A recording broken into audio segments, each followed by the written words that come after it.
Hi, CPTO here today. Now, today I want to talk and share with you the story of Liao Fan's floor lesson. Now, this is a story that was written by a man called Yuan Liao Fan, dated somewhere in the 15th century during the Ming Dynasty. And this person, Liao Fan, wrote this book to teach his son, Yuam Tian Chi. The principal idea of this book is that this lesson is that destiny is something that can be changed through proper cultivation of kindness and humility. Thus, one should not be bounded by fate, but rather one's own actions. Yuan Liao Fan was in fact told his fortune by a Taoist monk named Kong that he would only live up to the age of 53 and then he would have no son. At first, Liao Fan was very saddened by this monk's word because the monk was a noted monk and he was known for his predictions. But what he felt was, instead of resigning to fate, maybe he should try to proactively do something so that he can make an effort to rewrite his fate. Right? So instead of submission to the fate, he takes an effort to change his fate through his cultivation. So at first, in the beginning, he discarded, in fact, maybe the monk is nonsensical. Now, in the beginning, most of this prediction by the monk came true.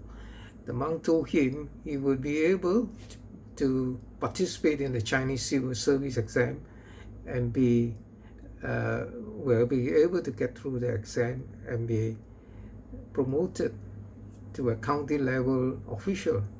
So that happened. And then it was predicted that in the subsequent few years, he will reach another level. But at the same time, Liao Fan diligently took great interest in his work and tried to improve on whatever in his understanding of his career and work. And it seems later the prediction will becoming less accurate. He was promoted to a higher level than what was expected.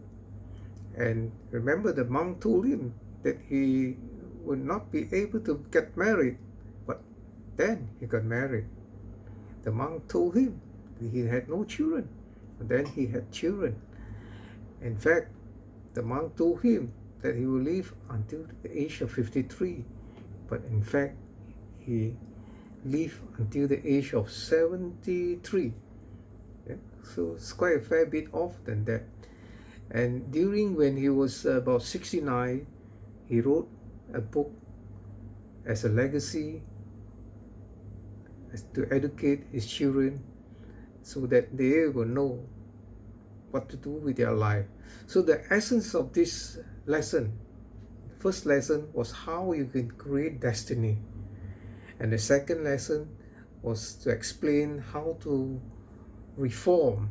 And the third reveals how that you can use to cultivate kindness, to acquire merits. And the fourth, to disclose the benefit of the virtue of humility, that you must have compassionate heart, unconditional giving. So the three conditions of such reforms are: one must have a sense of shame, consciousness. one must be cautious and conscientious of one's own intention and conduct at all times. So you must be aware at all times of your conduct and having the solemn respect of the divine and the universal rules. One must have the determination and the courage to rectify one mistake. Must be able to admit one mistake. And what are the three methods to reform? That you can make changes through action. You take action, there will be a reaction. Changing to reasoning, using your wisdom to reason things out. And changing from your heart, that you must have a compassionate heart. Right? And what are the 10 ways that one need to cultivate this kindness? You have to have the supporting, inculcate this practice of kindness in your daily life. You have to harbor love and respect for others. Yeah. At the same time, you must have the helping heart to help others to succeed. And of course, to persuade others to practice this kindness as well.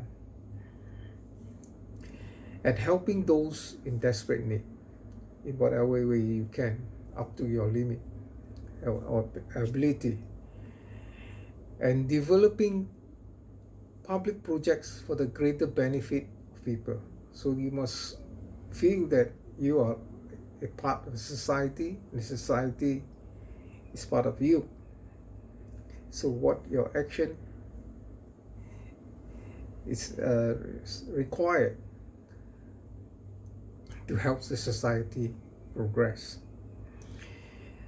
And also the practice of giving a donation, either in time or maybe donating your services or even material needs, money, whenever you can, at whatever they are comfortable with. And protecting the people through teaching, proper teaching. Yeah, respecting our elders. This is all the core value of Chinese filial piety. Yeah, and of course to love and cherish all things, respect the nature. So these are some of the principle that you can use to cultivate, to change your destiny. So this is the essence from this book, Liao Fan's 4 Lessons. It was written almost 400 years ago, still as valid as now, as valid as it was then and until now. Thank you.